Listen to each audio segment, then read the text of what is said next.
Assalamualaikum warahmatullahi wabarakatuh. Halo semua, kembali lagi bersama saya. Pertama-tama terima kasih teman-teman yang telah menonton video saya. Kali ini saya akan membahas bagian-bagian utama dalam organisasi dan perusahaan. Dan sekaligus saya juga membahas sedikit tentang sistem informasi fungsional. Langsung saja ke materi. Yang pertama, mempelajari ketentuan peran hingga pentingnya struktur organisasi perusahaan PT atau perseroan terbatas. Setiap perusahaan bisa berdiri karena adanya peran, dukungan, dan sumber daya di belakangnya. Hal ini terangkum dalam sebuah identitas yang disebut sebagai struktur organisasi perusahaan. Struktur organisasi perusahaan memiliki peran penting pada sebuah perusahaan untuk bisa maju dan berkembang. Ketika sebuah perusahaan berencana menjadi perseroan terbatas atau yang bisa disebut PT, struktur organisasi perusahaan harus dirancang sebelumnya. Hal ini akan memudahkan perusahaan untuk merekrut dan menempatkan orang-orang berkompeten di bidang-bidang tertentu yang dibutuhkan oleh suatu perusahaan. Struktur organisasi perusahaan ada jika struktur awal perusahaan di mana perusahaan dan investor sudah menyepakati beberapa ketentuan yang sudah ditetapkan untuk menjadi perseroan terbatas. PT atau perseroan terbatas merupakan sebuah badan usaha besar yang memiliki modal tercantum pada anggaran dasar. PT juga bisa dibilang sebagai badan hukum yang menjalankan usaha dengan modal dari beberapa pemilik saham sah. Pemegang saham di suatu perusahaan memiliki tanggung jawab yang sesuai dengan nilai sahamnya.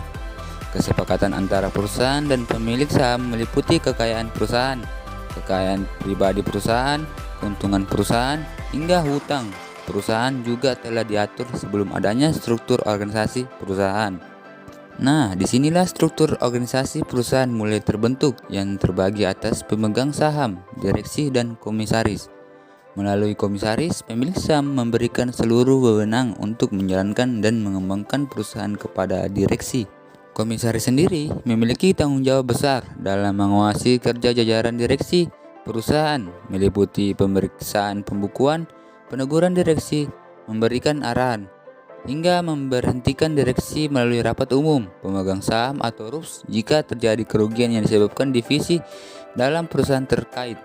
Melalui RUPS, semua pemilik saham berhak menyampaikan pendapatnya terkait perkembangan perusahaan, evaluasi kinerja, kebijakan perusahaan, serta rencana yang akan direalisasikan.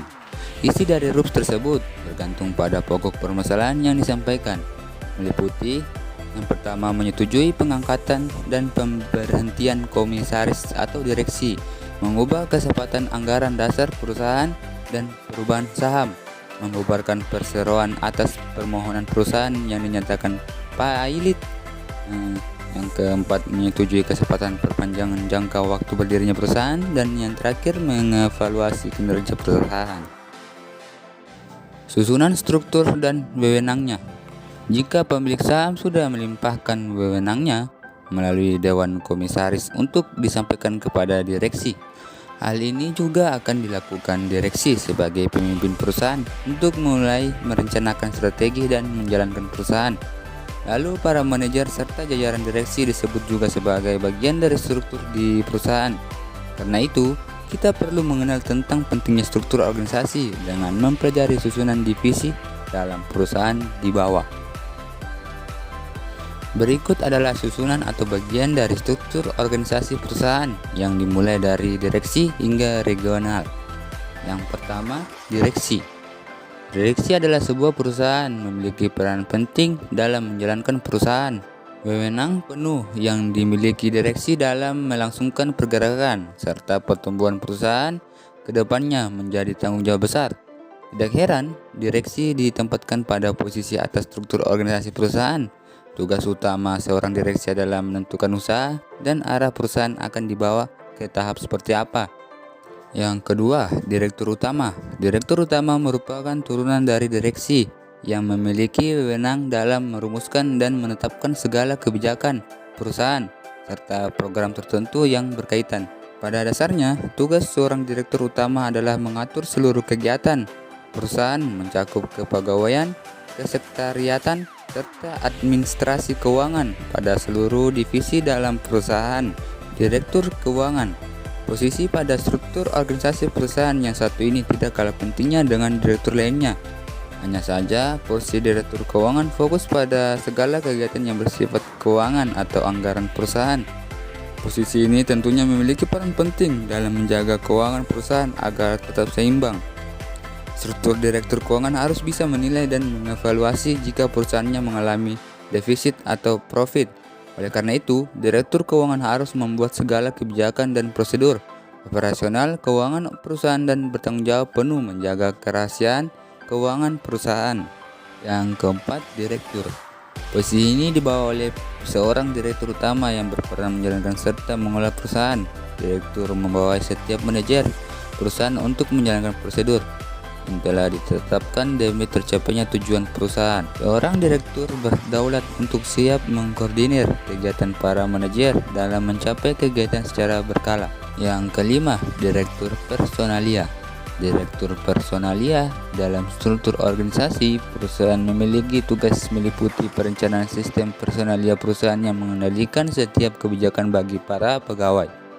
Selain itu, perihal urusan administrasi pegawai, pengembangan prosedur administrasi, hingga pembinaan staf administrasi menjadi tanggung jawab direktur personalia. Yang keenam, manajer. Jabatan manajer juga memiliki peran penting dalam sebuah struktur organisasi perusahaan. Manajer dituntut untuk bisa mengendalikan dan mengawasi segala bentuk variabel, karakteristik, serta kinerja para pegawainya dalam memajukan perusahaan. Pada dasarnya, tugas manajer cukup banyak yang meliputi pemberian arahan, tugas, keputusan, menilai, menyeleksi, melatih, mengevaluasi, hingga menjaga sistem komunikasi antar staf menjadi seimbang. Yang ketujuh, manajer personalia. Lain halnya dengan manajemen personalia yang dibawa oleh manajer personalia, harus bisa memberikan arahan, membuat rencana, pengembangan, dan pemeliharaan yang sifatnya personalia, di mana prosedur organisasi, prosedur administrasi, pengendalian unit personalia, hingga produksi seleksi, ujian, dan wawancara menjadi tanggung jawabnya. Di samping itu, urusan perizinan ketenagaan kerjaan, dana pengobatan, pensiun, dan sistem laporan yang bersifat personalia juga menjadi perhatian manajer personalia. Yang kedelapan, manajer pemasaran. Seorang manajer pemasaran memiliki ide-ide yang mampu meningkatkan suatu penjualan atau transaksi dalam sebuah perusahaan. Hal ini yang menjadikan tugas manajer pemasaran sebagai perencana strategi pemasaran yang mampu membaca target pasaran, tren yang sedang terjadi, hingga riset pemasaran demi mencapai target pemasaran yang diharapkan. Manajer pemasaran juga harus membuat laporan secara berkala kepada direktur tentang perencanaan strategi pemasaran dan hasil yang didapat. Manajer pabrik. Setiap produk yang dihasilkan oleh suatu pabrik merupakan tanggung jawab seorang manajer pabrik, di mana hasil produksi oleh pabrik yang dititipkan kepada manajer pabrik mampu dikendalikan dan diawasi agar produk berkualitas. Manajer pabrik rutin berkonsultasi dengan direktur agar prosesnya selaras dengan apa yang ingin dicapai oleh perusahaan. Tanggung jawab ini meliputi hasil produksi, staf pabrik, barang-barang, dan alat-alat yang dapat memenuhi kebutuhan produksi tetap lancar. Yang ke-10, administrasi dan pergudangan. Segala jenis prosedur administrasi dan transaksi melalui gudang menjadi tanggung jawab administrasi dan pergudangan. Accounting, kasir, dan CMT masuk ke dalam divisi administrasi dan pergudangan yang ditugasi untuk membuat laporan, data, serta pembukaan yang terjadi. Semua yang terjadi di area gedung menjadi tanggung jawab seorang administrasi dan pergudangan dalam struktur organisasi perusahaan. Dan yang terakhir, divisi dalam perusahaan pada area regional. Perusahaan yang sudah besar dan maju biasanya akan melakukan ekspansi ke beberapa daerah yang belum dijangkau. Hal ini tentu dilakukan agar produk yang dijual perusahaan mendapatkan pasar lebih luas. Hal ini yang menjadi tugas dari divisi regional dalam mengembangkan dan melebarkan perusahaan secara luas. Tugas utama dari divisi dalam perusahaan di level regional adalah menjalankan segala bentuk prosedur dan kebijakan yang sudah dibuat kantor pusat. Hal tersebut meliputi pengelolaan segala aset regional yang membantu proses berjalannya bisnis, target yang diberikan oleh direksi, menjalankan operasional yang dapat menghasilkan keuntungan lebih bagi perusahaan dan pemilik saham. Baiklah, itulah tadi materi tentang bagian-bagian utama dalam organisasi dan perusahaan. Baiklah, kita masuk ke dalam sistem informasi fungsional. Langsung saja.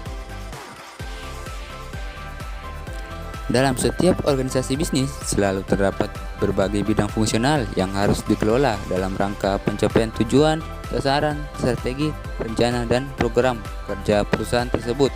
Dengan kata lain, terdapat kesamaan bidang-bidang fungsional yang perlu ditangani oleh semua bentuk dari jenis organisasi niaga. Tapi, kesamaan bidang-bidang tersebut tidak berakibat pada kesamaan kelembagaannya, yang artinya penanganan berbagai bidang fungsional yang terdapat dalam perusahaan dapat dilakukan oleh satuan-satuan kerja yang sengaja dibentuk untuk itu.